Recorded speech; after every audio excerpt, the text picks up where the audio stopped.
Diante do crime registrado em Juízes 19, os israelitas, surpresos, se reuniram perante o Senhor em Mispá. A poderosa representação militar indica que esta foi mais do que uma reunião de comitê para discutir os prós e os contras do assunto. A Assembleia funcionava como um tribunal. A acusação contra Gibeá foi feita pelo levita, responsabilizando os líderes daquela cidade. Sua versão do crime difere um pouco da apresentação em Juízes 19. Ao enfatizar a presença dos líderes de Gibeá, o levita transmitiu a ideia de que todo o povo era ativamente responsável pelo crime. O levita se referiu ao perigo de morte, mas evitou entrar em detalhes, como quando os homens disseram: "Traga para fora o homem que entrou em sua casa para que abusemos dele." Isso aumentaria a maldade dos homens de Gibeá. O julgamento foi unânime. Os israelitas exigiram que a tribo de Benjamim entregasse os homens de Gibeá para serem mortos, para limpar o mal de Israel. Mas então as coisas ficaram realmente feias. Os benjamitas não ouviram a voz de seus irmãos. Os benjamitas se reuniram na cidade de Gibeá para sair para lutar contra os filhos de Israel. O que começou como um comportamento incorreto em uma aldeia estava se transformando em uma guerra civil. No caminho para a batalha, os aliados perguntaram a Deus em Betel: "Quem subirá de nós primeiro na guerra contra os filhos de Benjamim?" E o Senhor respondeu: "Judá será o primeiro." Isso soa como o início do livro, Juízes 1 e 2.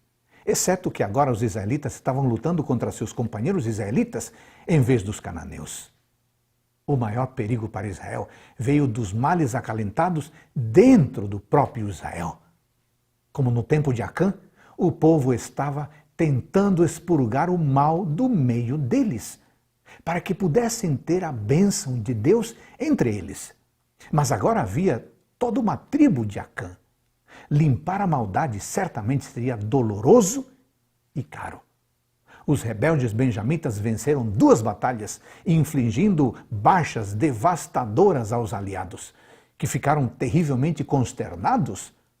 O Senhor e a justiça moral não estavam do lado dos aliados? O Senhor não os enviou 2 vezes para lutar? Por que Ele não lhes deu a vitória no primeiro dia? Aparentemente, eles tiveram que aprender algumas lições difíceis sobre depender de Deus e cooperar conscientemente com Ele. Na primeira batalha, eles simplesmente fizeram um ataque frontal à cidade, aparentemente confiando em seus números. No segundo dia, eles atacaram da mesma forma que no primeiro dia. Mas no terceiro dia, depois de não apenas chorar, mas também jejuar e oferecer sacrifícios, eles mudaram radicalmente a sua estratégia, armando uma emboscada. Versículos 29 ao 34. Eles não estavam mais tão seguros de si mesmos.